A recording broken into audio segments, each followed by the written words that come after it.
പരിസ്ഥിതിയും ഒരു മനുഷ്യൻ്റെ ജീവിതവും തമ്മിൽ ഒത്തിരിയേറെ ബന്ധങ്ങളുണ്ട്. ഈ ബന്ധങ്ങളിലേക്ക് നയിക്കുക. എന്നാൽ ഇന്ന് പരിസ്ഥിതിയും മനുഷ്യനും തമ്മിൽ ഒത്തിരി വിള്ളലുകളും സംഭവിച്ചുകൊണ്ടിരിക്കുന്നു. ജീവിതശൈലിയും മാറുന്ന പരിസ്ഥിതിയും നമ്മൾ ചിന്തിക്കേണ്ട വിഷയമാണ്. ഈ വിഷയത്തെക്കുറിച്ചാണ് ഇന്ന് ലൈഫ് സ്റ്റൈൽ എന്ന പ്രോഗ്രാമിലൂടെ നമ്മൾ ചർച്ച ചെയ്യുന്നത്. ലൈഫ് സ്റ്റൈൽ പ്രോഗ്രാമിലേക്ക് എല്ലാ പ്രേക്ഷകർക്കും സ്വാഗതം. ഇന്ന് നമ്മോടൊപ്പം ലൈഫ് സ്റ്റൈൽ മെഡിസിനിൽ പ്രാക്ടീസ് ചെയ്യുകയും ഒപ്പം തന്നെ സോഷ്യൽ ഹെൽത്ത് അഡ്വക്കേറ്റുമായി പ്രവർത്തിക്കുകയും ചെയ്യുന്ന ഡോക്ടർ ജാക്ലിൻ മൈക്കിളാണ്. ഡോക്ടറിനെ സ്നേഹപൂർവ്വം ഈ പരിപാടിയിലേക്ക് സ്വാഗതം ചെയ്യുന്നു. ഡോക്ടർ, പരിസ്ഥിതിയുടെ ആരോഗ്യവും സാമൂഹിക വ്യവസ്ഥിതിയും ഒരു വ്യക്തിയുടെ ആരോഗ്യമായിട്ട് ബന്ധമുണ്ടോ? തീർച്ചയായിട്ടും ബന്ധമുണ്ട്. ഒരു വ്യക്തി നമ്മൾ ജീവിക്കുന്നത് നമ്മളുടെ സമൂഹത്തിലല്ലേ. അപ്പോൾ പരിസ്ഥിതി നമ്മുടെ ചുറ്റുമുണ്ട് അല്ലേ. ഇതിന് രണ്ട് ഭാഗങ്ങളുണ്ട്. ആദ്യത്തെ ഭാഗം സാമൂഹിക വ്യവസ്ഥിതി. അതിനൊരു ഉദാഹരണം ഞാൻ പറയാം. നമ്മളിപ്പം കഴിക്കുന്ന അരി, ഇപ്പം നമ്മൾ കഴിക്കുന്ന അരി മിക്കതും പുറമേയുള്ള സംസ്ഥാനങ്ങളിൽ വരുന്നു, മറ്റ് സംസ്ഥാനങ്ങളിൽ നിന്ന് വരുന്നു. അതെന്തുകൊണ്ട്? നമുക്ക് കുറച്ച് ദശകങ്ങൾക്ക് മുൻപ് നമ്മുടെ നാട്ടിൽ തന്നെ നെൽകൃഷി നന്നായിട്ടുണ്ടായിരുന്നു. നമുക്ക് ആവശ്യമുള്ള അരി നമുക്ക് നമ്മുടെ നമ്മുടെ ചുറ്റുവട്ടത്തിൽ തന്നെ, ഒന്നുകിൽ നമ്മുടെ സ്വന്തം വീട്ടിൽ നെൽകൃഷി ഉണ്ടായിരുന്നു, അല്ലെങ്കിൽ നമ്മുടെ അയലോക്കങ്ങളിൽ എവിടെയെങ്കിലുമൊക്കെ നെൽകൃഷി ഉണ്ടായിരുന്നു അല്ലേ. പക്ഷേ എന്താണ് സംഭവിച്ചത് അവിടെ? നെൽ കർഷകർക്ക് അവർക്ക് അർഹിക്കുന്ന വില ആ നെല്ലിന് കിട്ടിയില്ല. ഓക്കെ, അപ്പോൾ അവർക്ക് നെൽകൃഷി നിലനിർത്തിക്കൊണ്ട് ഒരു വയബിൾ മീൻസ് ഓഫ് ലൈവ്ലിഹുഡായിട്ട് അവർക്ക് ആ നെൽകൃഷി നിലനിർത്തിക്കൊണ്ട് പോകുവാൻ സാധിച്ചില്ല. അപ്പം നെൽകൃഷി കുറഞ്ഞു, നമ്മുടെ ഉപയോഗം കൂടി, നമ്മുടെ വാണ്ട്സ് ആൻഡ് ഡിമാൻഡ്സ് കൂടി. അപ്പോൾ അന്യ സംസ്ഥാനങ്ങളിൽ നിന്ന് നമ്മൾ ഇമ്പോർട്ട് ചെയ്യാൻ തുടങ്ങി അല്ലേ. നെല്ല്, അരി, ഗോതമ്പ്, മറ്റ് പല സാധനങ്ങൾ, പച്ചക്കറികൾ എല്ലാം നമ്മൾ ഇമ്പോർട്ട് ചെയ്യും അന്യ സംസ്ഥാനങ്ങളിൽ നിന്ന്. അതേ സമയത്ത് ഇപ്പം ഉദാഹരണത്തിന് ഈ ഫ്ലഡ്സ് ഒക്കെ വന്നല്ലോ, വെള്ളപ്പൊക്കത്തിന് ശേഷം വയനാട്ടിലൊക്കെ ആ വെള്ളപ്പൊക്കത്തിൽ നിന്ന് ആൾക്കാരെ കരകയറ്റാൻ വേണ്ടിയിട്ട് നാമ്പ് എന്നൊക്കെ പറഞ്ഞ് കുറച്ച് പ്രോഗ്രാംസ് ചെയ്തു. നെൽകൃഷിക്ക് പ്രാധാന്യം നൽകിക്കൊണ്ട് അവരെ സപ്പോർട്ട് ചെയ്തുകൊണ്ട് അതിൽ നിന്ന് കൂടുതൽ ഒരു വരുമാനം കർഷകന് പോകുന്ന രീതിയിലൊക്കെ ചെയ്തിരുന്നു. അത് വളരെ നല്ല ഇനങ്ങളാണ് അവർ യൂസ് ചെയ്തത്. നെല്ലിൻ്റെ ഇനങ്ങൾ, നമ്മുടെ നാടൻ പല ഇനങ്ങളൊക്കെ ഉപയോഗിച്ചിരുന്നു.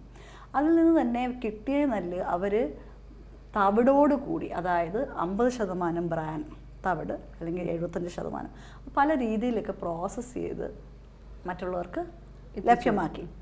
ഇവർ മാത്രമല്ല, ഇപ്പം ഹോബി ഫാമേഴ്സായിട്ട് ഒരു ഹോബിയായിട്ട് ഫാമിങ് അല്ലെങ്കിൽ കൃഷി ചെയ്യുന്ന ആൾക്കാർ ഇപ്പം കൂടി വരുന്നു. കാരണം അവർക്ക് നല്ല അരി, അധികം പെസ്റ്റിസൈഡ്സും അധികം കെമിക്കൽസ് ഒന്നും ഇല്ലാതെ നല്ല ഭക്ഷ്യ വസ്തുക്കൾ കഴിക്കണമെന്ന് ആഗ്രഹമുള്ള ആൾക്കാർ പലരും ഒരു ഹോബിയായിട്ട് ചെയ്യുന്നുണ്ട്. അവരും അവരുടെ ആവശ്യത്തിനുള്ളതിന് പുറമേ ഉള്ളത് അവർ വിൽക്കുന്നുണ്ട്. ഓക്കെ, സോ നമുക്ക് വളരെ എളുപ്പത്തിൽ തിരിച്ച് നെൽകൃഷി അല്ലെങ്കിൽ തിരിച്ച് പച്ചക്കറി കൃഷി, അങ്ങനെ പല കാര്യങ്ങളും നമ്മുടെ സമൂഹത്തിൽ തന്നെ നമുക്ക് ചെയ്യാൻ സാധിക്കും. ഓക്കെ, അവിടെ പ്രാധാന്യം കൊടുക്കേണ്ടത് നമ്മൾ ലോക്കലി സോഴ്സ്ഡ് ഫുഡ്. ഈ അന്യ സംസ്ഥാനങ്ങളിൽ അല്ലെങ്കിൽ വളരെയേറെ ദൂരങ്ങളിൽ നിന്ന് ഭക്ഷ്യവസ്തുക്കൾ നമ്മളിലേക്ക് എത്തിക്കുമ്പോൾ അത് കേടുകൂടാതിരിക്കാൻ വേണ്ടിയിട്ട് അനുവദനീയമായതും അല്ലാത്തതുമായ പല സ്പ്രേകളും അല്ലെങ്കിൽ പല കെമിക്കൽ ട്രീറ്റ്മെൻറ്റ്സും ചിലപ്പോൾ ഭക്ഷ്യവസ്തുക്കൾക്ക് ആവശ്യമായി വരും. മനസ്സിലായോ? ഇവിടെയാണ് നമ്മുടെ ആരോഗ്യവും തമ്മിലുള്ള ലിങ്ക് വരുന്നത്. അതേസമയത്ത് നമ്മുടെ സ്വന്തം ഏരിയയിൽ, നമ്മുടെ ലോക്കൽ കമ്മ്യൂണിറ്റിയിൽ, സമൂഹത്തിൽ ഉണ്ടായ പച്ചക്കറികളായാലും നെല്ലായാലും അത്രയും ഒരു from farm to plate distance വളരെ കുറഞ്ഞു വരുന്നു.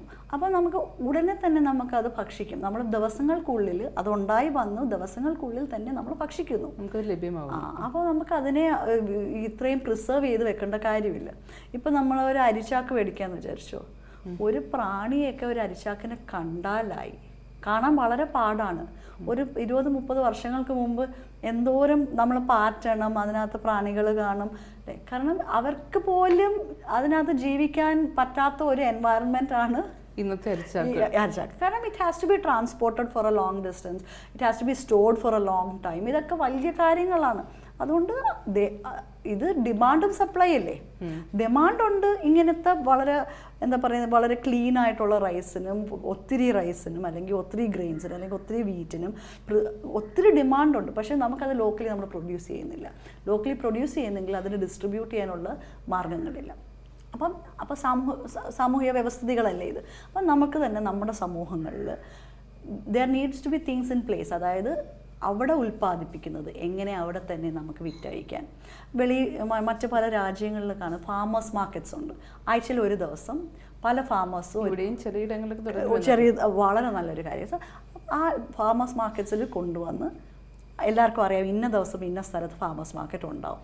അവിടെ വന്ന് പച്ചക്കറികളായാലും എന്താണെന്ന് വെച്ചാൽ അവർക്ക് മേടിച്ചുകൊണ്ട് കൊണ്ടുപോകാം.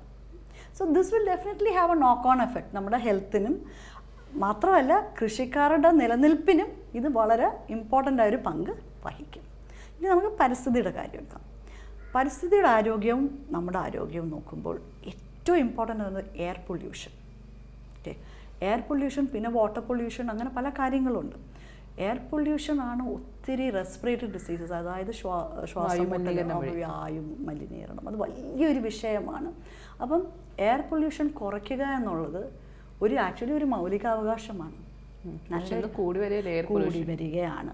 അത് ഓവർ ഡെവലപ്മെൻറ്റ് കാരണവും അതിൻ്റെ പ്രോപ്പറായ കുറേ പ്രോസസ്സിങ് കാര്യങ്ങളും നടക്കാത്തത് കൊണ്ടാണ് ഇത്രയും എയർ പൊല്യൂഷൻ. സോ അതിന് നമ്മുടെ സാമൂഹിക വ്യവസ്ഥിതിക്കും പരിസ്ഥിതിക്കും ഭയങ്കര ഇമ്പോർട്ടൻസ് ഉണ്ട്.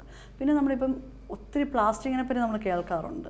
പ്ലാസ്റ്റിക് ആയാലും നമ്മൾ യൂസ് ചെയ്യുന്ന കെമിക്കൽസ്, ഇപ്പം പെയിൻറ്റ് പോലത്തെ സാധനങ്ങൾ, മറ്റ് പല കെമിക്കൽസും നമ്മൾ മണ്ണിലോട്ട് ഒഴിക്കുമ്പം അത് ഗ്രാജുവലി നമ്മുടെ വാട്ടർ സോഴ്സസിലേക്ക് പോകും. അല്ലെങ്കിൽ ഗ്രാജുവലി ഏതെങ്കിലും രൂപത്തിൽ നമ്മുടെ ഉള്ളിലേക്ക് തന്നെ ഇത് തിരികെ വരും. അപ്പം ഇതിനൊക്കെ നിയമങ്ങളുണ്ടാവണം, പാലിക്കുന്ന മനുഷ്യരുണ്ടാവണം, നമുക്കൊരു സാമൂഹ്യ ബോധമുണ്ടാവണം. നമ്മുടെ എല്ലാ പ്രവൃത്തികളും തന്നെ നമ്മളെ തന്നെ എഫക്റ്റ് ചെയ്യുന്നു.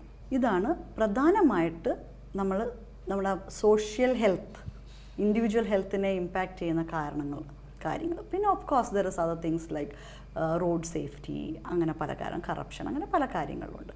But of utmost importance is നമ്മൾ കഴിക്കുന്ന ഭക്ഷണം. അത് എത്ര നമുക്ക് ലോക്കലി സോഴ്സ്ഡ് ആയിട്ടുള്ള ഹെൽത്തി പെസ്റ്റിസൈഡ് അല്ലെങ്കിൽ കെമിക്കൽ ഫ്രീ ആയിട്ട് നമുക്ക് കിട്ടുന്നുവോ അത്രയും നല്ലത്. എത്രത്തോളം നമുക്ക് മലിനീകരണം കുറയ്ക്കാമോ അതത്രയും നല്ലത്. ഈ വിഷയങ്ങളിൽ നമ്മൾ ഓരോ മനുഷ്യരും വിചാരിച്ചാൽ മാത്രമേ നമുക്കൊരു ചേഞ്ച് വരുത്താൻ പറ്റത്തുള്ളൂ. മറ്റുള്ളവർ ചെയ്യുന്നില്ല എന്ന് വിചാരിച്ച് ഞാൻ ചെയ്യാതിരിക്കുന്നതും ശരിയല്ല. ഒരു വ്യക്തി ഒരു ചേഞ്ച് വരുത്തിയാൽ അത് തൻ്റെ ചുറ്റുമുള്ള സമൂഹത്തിലും അതൊരു റിപ്പിൾ എഫക്റ്റായിട്ട് മാറും. So the main thing is we encourage each other to make small changes but decisive changes. Doctor, നമ്മളിന്ന് സംസാരിച്ചത് നമ്മുടെ ജീവിതശൈലി കൊണ്ട് എന്തൊക്കെ രോഗങ്ങൾ വന്നുവിടാം, അതായത് നമ്മുടെ ഭക്ഷണ രീതിയിലൂടെയും നമ്മുടെ സാമൂഹ്യ വ്യവസ്ഥയിലേക്കും പരിസ്ഥിതിക്കും നമ്മൾ ദോഷകരമായിട്ട് കുറേ കാര്യങ്ങൾ ചെയ്യുന്നു. നമ്മുടെ ജീവിതശൈലി കൊണ്ടാണ് അത്തരത്തിലുള്ള കാര്യങ്ങൾ വന്ന് ഭവിക്കുന്നത്. ഇത്തരത്തിൽ നമ്മൾ വളരെയേറെ വേറിട്ട വിഷയം തന്നെയാണ് ഇന്ന് നമ്മൾ ചർച്ച ചെയ്തത്. ഇതോടെ നമുക്കും എല്ലാവരും ഇത് കണ്ടുകൊണ്ടിരിക്കുന്ന എല്ലാവരും മനസ്സിലാക്കേണ്ട കാര്യമുണ്ട്. ഞാൻ വിചാരിച്ചാൽ മാത്രമേ സമൂഹത്തിൽ ചേഞ്ച് വരുത്താൻ പറ്റൂ. ഞാനെന്ന വ്യക്തി മാറിയാൽ മറ്റുള്ളവർ മാറും എന്നൊരു രീതിയാണ് ഇപ്പോൾ നമ്മൾ ഡോക്ടർ അതിനുവേണ്ടി ഒരു ആഹ്വാനം തന്നെ നൽകിയത്. നമുക്ക് തന്നെ മാറ്റത്തിന് തുടക്കമായിട്ട് ശ്രമിക്കാം. ഡോക്ടർ ഇന്ന് ഇത്രയും വിലയേറിയ കാര്യങ്ങൾ പങ്കുവച്ചതിന് ഒത്തിരി നന്ദി. Thank you so much.